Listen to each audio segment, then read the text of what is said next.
Did you want to use that one or this one? It doesn't matter. It doesn't. No, you can use that. Just you got to get close to it. Yeah, get close to the live mic. Real close. Okay. There we go. Okay.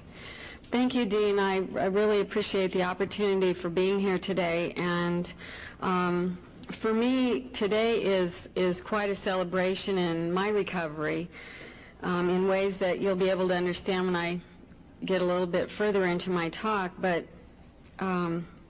today is the day that I'm going to overcome my fear of naming the names of my affluent and oftentimes publicly known famous people that were part of my abuse system. The reason I'm doing that is in order to stand and speak for other survivors who have not yet had the chance of recovering to the level that I've been so fortunate to be supported to recover to. And so today when I speak the names, I'm speaking the names for all of us, for all of this, so that we can begin to have this system exposed and stopped, so that these crimes that are occurring against children all over the world can come to an end. I would like to also thank Ted Gunderson, who has been my personal support and security system for a lot of years. In 1985, when I first had my accident and started waking up to the reality of what I had been involved with, Ted started coming forward and advising me with ways to stay safe and to stay alive, and his technique worked, so thank you. And I'd also like to thank my children who are still under mind control and are still as yet under control with their perpetrators.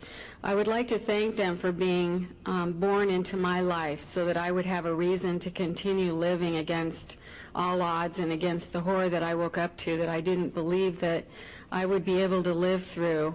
And if it wasn't for my children, I probably would not have had the motivation or the courage to continue the battle that I had to face. It's really frustrating for me as I stand before you to try to figure out how I could say something that is so important and is so important for so many people's lives, for me to be able to get it all organized and to say it in a way that you could understand. It has been a real challenge for me, and so I hope that you'll just be patient and open your minds and your hearts to the possibility that there are children all over the world who have been abused in the similar ways that I'm going to share with you my experience today, so that we can begin as a nation to put an end to what has been covered up for so many, many years.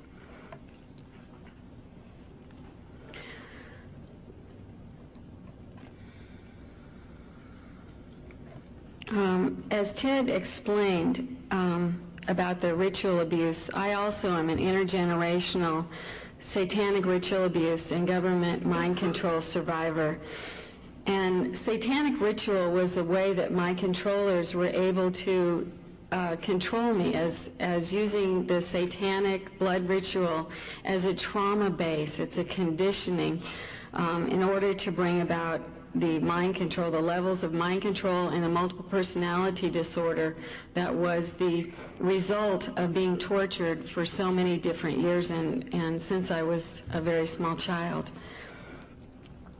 In order to stay alive, once I started remembering, I wrote a book, and my book is back on the table, but I'd like to explain that it was novelized not in an effort to cover up the story further, but it was novelized in an attempt to keep me alive. At that time, it was very dangerous, and I found myself often running from state to state and from people to people, trying to find a safe place to recover and to figure out what had happened. And I guess the easiest way to begin my story is to begin when I began waking up. In 1985, I had a head-on collision where my head smashed through the windshield of the car, and for the first time in my life, I had access to both sides of my brain. And there really wasn't anyone in 1985 that really understood much about ritual abuse or the memories that I started having. And so I entered school to work on my master's degree in clinical psychology, thinking that I might be able to understand what was going on with my own mind. But when my memories and flashbacks became so intrusive that I could no longer think without being constantly bombarded by visual and sensory images, much like the Vietnam veterans,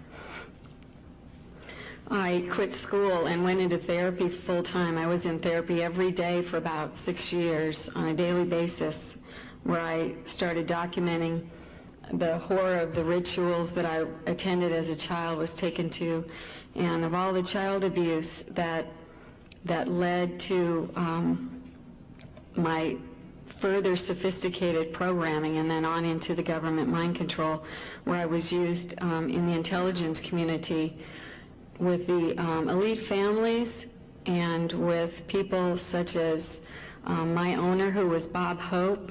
I did it. And thank you.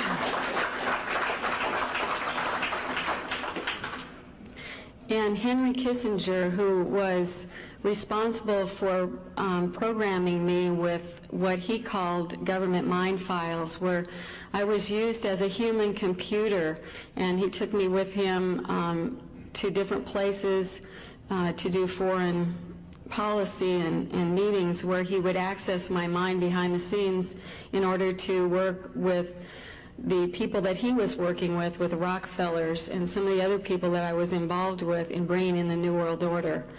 The agenda that Henry Kissinger was the mastermind of is very, very sophisticated and involves a lot of people. It involves presidents, it involves governors, it involves foreign leaders.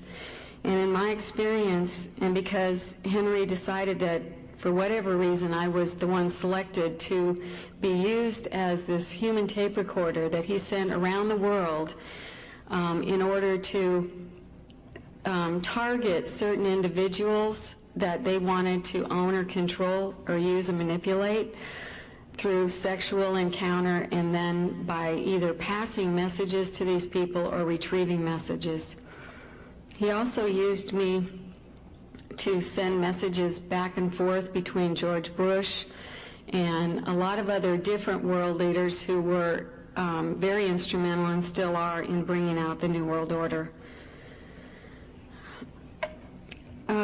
Back to my therapy and all of that, as I began coming up with these memories and talking about it in my therapy with my therapist, and they just kept looking at me like I was crazy because they didn't understand what all this ritual abuse was and why I was talking about being flown at night in helicopters where there were no lights on, and where I was flown into tops of buildings in Beverly Hills and in Las Vegas and in Hollywood and all over. And they didn't understand, but my one therapist finally realized that there was something to what I was saying when she looked out the window and there were men in suits in the car waiting at my therapy session. She lived in a residential neighborhood, so it was a little out of order for that to be happening. So I realized then, and she did too, that I was in danger. And given all the names that I was remembering, she said, I think we need to get you out of town and into hiding for a while. So I left my home, my husband, my children, and everything that I had ever known, and went to an island where she found me a safe place to live.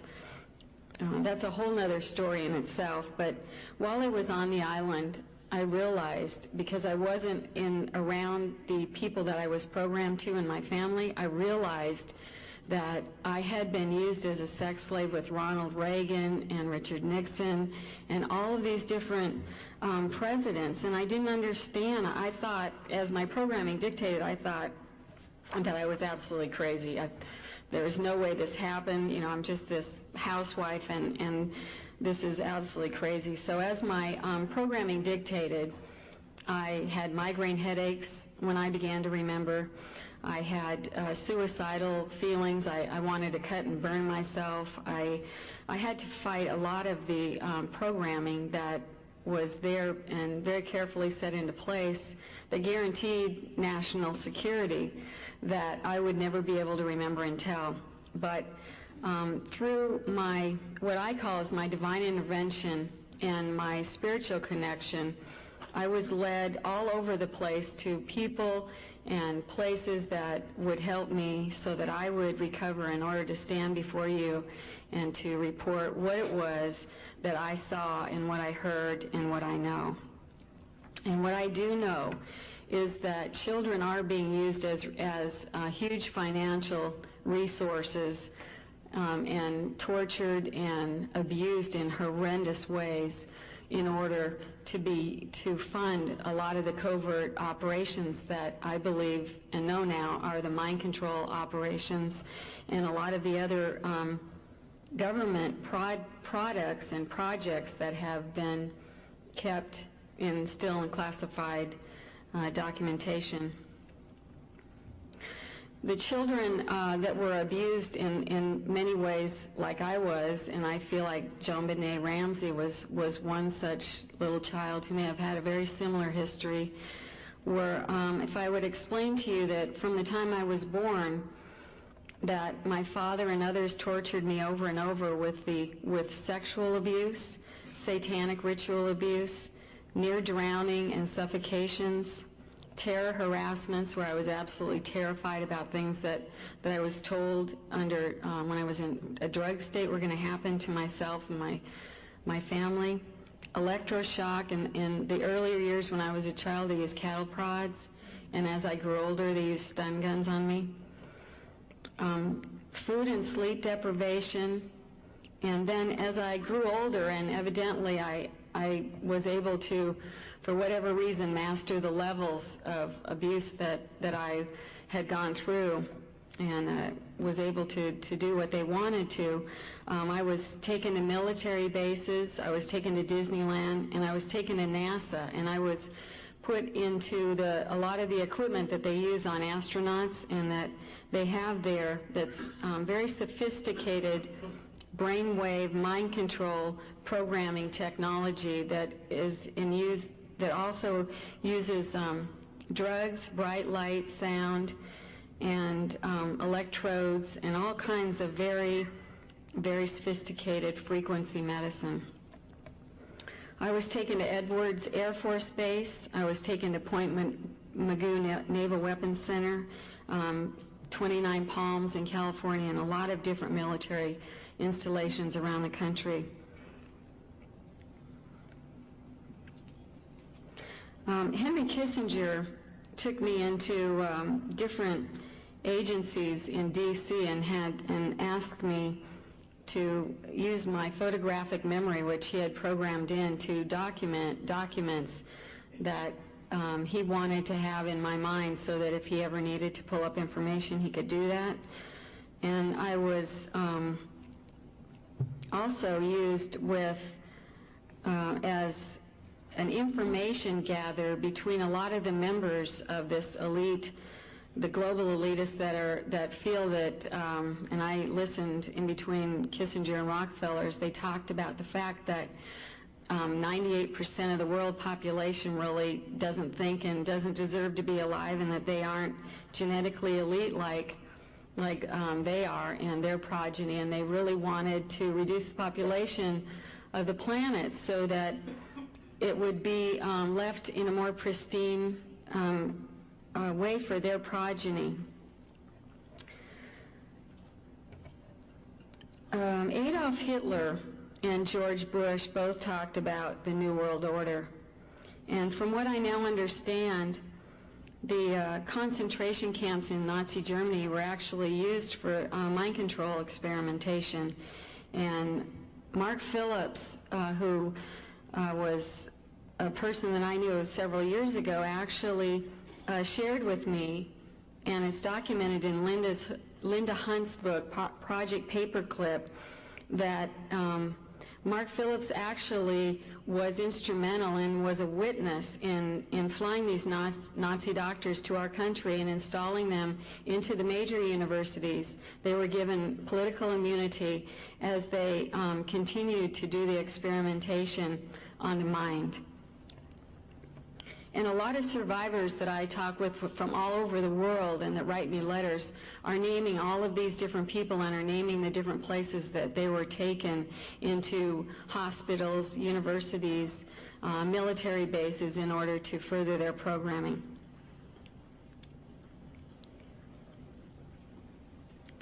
The other thing I would like that I think is really, really important to explain is that people that have been satanically, ritualistically abused are controlled and are actually, the plan of control was to manipulate people through, not only through the trauma which causes the multiple personality and dissociation, but also the guilt. And I don't know that I could really explain to you, but I think that those of you that are parents might understand the absolute terror and horror of waking up, as I did, to realize that not only had my parents done this horrific abuse to me, but that I had also passed this down to my children in a programmed state that I was totally and completely unaware of. And I think that anyone that ever says that they've been programmed or ritually abused and says that they did not abuse their own children or pass this down are really not truly survivors of this abuse, because that is the way that they keep people totally and completely under control.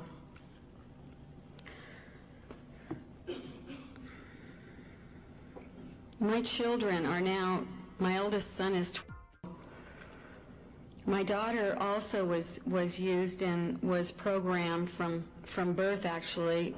She was taken out of my arms in the hospital, and an intelligence officer stuffed a wadded tissue down her throat and brought her near death immediately after her birth in order to dissociate her and to dissociate me and terrify me to not tell.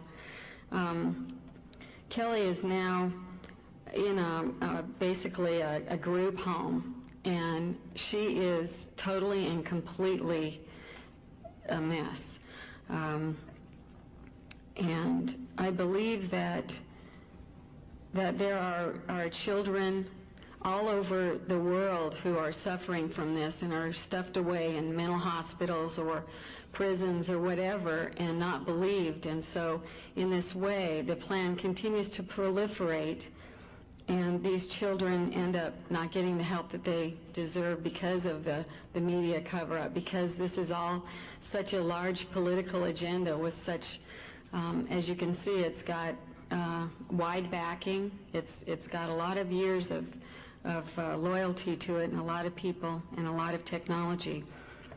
But I believe that they were short-sighted as far as not understanding that even their technology that was guaranteed that I could never remember by national security agenda was that they were very short-sighted in their own spirituality, to know that my innate spirituality would be what would lead me out of this and into the truth of what happened. And so that's where I believe that as we're all able to connect more spiritually, to be discerning, and to not just take what people say or what you read in the newspaper, like with Mr. Harris, to not just believe what you read, but to question it, and to stop watching all of this television that is just giving you the propaganda lies that they want you to believe, but there is a way out of it, and that's by learning to critically analyze, think on our own, and trust ourselves to know that we know the truth.